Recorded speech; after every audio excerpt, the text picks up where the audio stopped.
ఎవరు చెప్తలేదు. లోపలికి శ్వాస వెళ్ళిపోయింది అనుకో ఏమవుతారు వాళ్ళు? శవం. శవం. Very good. శవం అన్న వాళ్ళకి సపోర్ట్ కూడా. శ్వాస వెళ్ళిపోగానే ఏమవుతుంది? శవం అవుతుంది. శ్వాస ఉంటే శివం, శ్వాస వెళ్ళిపోతే శవం. సింపుల్గా ఈ శ్వాసనే పట్టుకోమన్నాడు పత్రి సార్, అంతే, ఏం లేదు. శ్వాసను పట్టుకోతాందుకు పెద్ద ఇబ్బంది ఏం లేదు, రూపాయి ఖర్చు లేదు. ఉన్నారా? అవమ్మా పాతలు ఉన్నది ఏమన్నా ఖర్చు? ఏముండాలా? ముక్కు ఉండాలా, ముక్కులో గాలికి ఉండాలా, కానీ ఏం లేదు, సింపుల్గా. అవునా కాదా? శ్వాస ఉన్నోళ్ళు ఎవరైనా ముక్తికి అర్హులట. ముక్కుండి ముక్కుల శ్వాస ఉన్నోళ్ళు అంతా ముక్తికి అర్హులు. శ్వాసని గమనించకుండా కూర్చడం అంటే ఏం చెప్తున్నారంటే ఇప్పుడున్న కాలంలో అందరు ఏం చెప్తారు? నోరు ద్వారా ఎంత 20%, ఇక్కడ 80 ఇక్కడ 20, 100కు 100% ఎనర్జీ అంతా లాస్ అయిపోవడం వల్ల రోగాలు ఈజీగా బాడీలోకి ఎంట్రెన్స్ ఇస్తున్నాయి. తలనొప్పి నుండి క్యాన్సర్ వరకు సర్వ రోగాలు బాడీలోకి వచ్చేస్తున్నాయి, ఆటోమేటిక్గా వస్తున్నాయి. అవి చదివే తలుపులు తీసినాక దోమలు ఇక వస్తాయి లేవా, కోతులు వస్తున్నాయి తలుపులు తెరుంటే.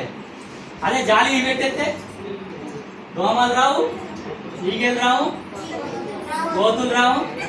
అవసరం ఉన్న వస్తారు అవి తీసుకొని, అనవసరం ఉన్నంత అదే పోతారు. అవునా కాదా? సత్యం చెప్తున్నాను, అబద్ధం చెప్తున్నాను? ఓ స్మార్ట్ ఫోను నిన్ను చూడకుండా గడి అయినా ఉండలేను. స్మార్ట్ ఫోను, ఓ స్మార్ట్ ఫోను నిన్ను చూడకుండా గడి అయినా ఉండలేను. లేటు నైటు దాకా నీతోనే, ఓ స్మార్ట్ ఫోను లేవ్వగానే మళ్ళీ నీతోనే. ఓ స్మార్ట్ ఫోను లేటు నైటు దాకా నీతోనే. ఓ స్మార్ట్ ఫోన్ లేవ్వగానే మళ్ళీ నీతోనే. ఓ స్మార్ట్ ఫోను నిద్ర ఉండదు, ఆకలి ఉండదే. ఓ స్మార్ట్ ఫోను నువ్వు తప్ప లోకం ఉండదే. ఓ స్మార్ట్ ఫోను నిద్ర ఉండదు, ఆకలి ఉండదే. ఓ స్మార్ట్ ఫోన్ నువ్వు తప్ప లోకం ఉండదే. ఓ స్మార్ట్ ఫోన్ వంగి వంగి మెడలు వాయ, చూసి చూసి కన్ను వాయ. వంగి వంగి మెడలు వాయ, చూసి చూసి కన్ను. వెనక నుంచి నాన్న వచ్చి తన్నెలాక తెలువదాయ. స్మార్ట్ ఫోను, ఓ స్మార్ట్ ఫోను నిన్ను చూడకుండా గడి అయినా ఉండలేను. అవునా కాదా? అవుమా, ఇది సత్యమా? ఒక సైడ్ ఇట్లా ఒక సైడ్ ఇట్లా చేస్తుంది.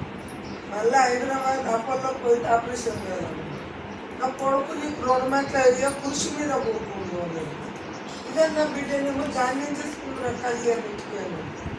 ఏం దాన్ని నేను ఏం ఈ వయసులో 65 ఏళ్ళలో ఏం చేసుకుంటా అని ఏడ్చిన నా జీవితం ఏటో వెళ్ళిపోవాలన్నది నమ్ముకున్నా. అనుకోని ఇక మరి పోతాను వచ్చిన. అయితే 41 రోజున కొడుకు దించేసి వచ్చాడు. మళ్ళీ వచ్చేటప్పుడు రాని వాడికి డాక్టర్ కోళ్ళపురం వ్యవసాయం. మళ్ళీ పోయేటప్పుడు నాలుడు కళ్యాణి, నాలుడు నా కళ్యాణి, ఇద్దరు దించేసి వచ్చాడు. 41 రోజున కొడుకు ఈడ దించుడు, ఇక కళ్యాణ్ నాలుడు పోగా దించేసాడు. అట్లాగా ఇంకా ఇక తక్కువ ఉన్నాయి. నేనేమనుకున్నా విశ్వమాన గోళీ నెలకు 3,000 రూపాయల గోళీ. ఒక్క నెల నన్ను దొరకపోతుండే.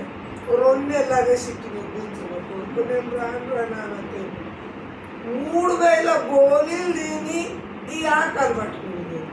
ఉమ్మబోధమంటే కట్టబెట్టుకుని పోతాను.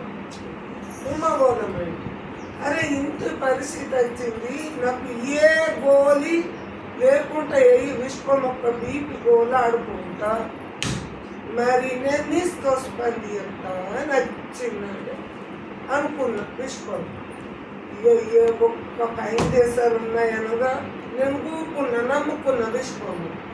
ఇక మొత్తం ఇక గోళీలు బంద్ పెట్టినా మంచిగా ఎక్కడ ఒక్కటైతే మీద 2 అడుగులు వేసాడు కానీ దేని ఎక్కలు కాకలు ఎత్తైతే లేదు ఎక్కినా మంచిగా ఈ అమ్మ అందరు చూసిరు అట్లనే ఎల్లైతే మంచిగా లేదు కదా. చూసిండ్రు చెప్పేది సత్యమే కదా. అంటే మీ ఊరు వాళ్ళని అడుగుతున్నా, సత్యమే కదా అమ్మ. ఆమె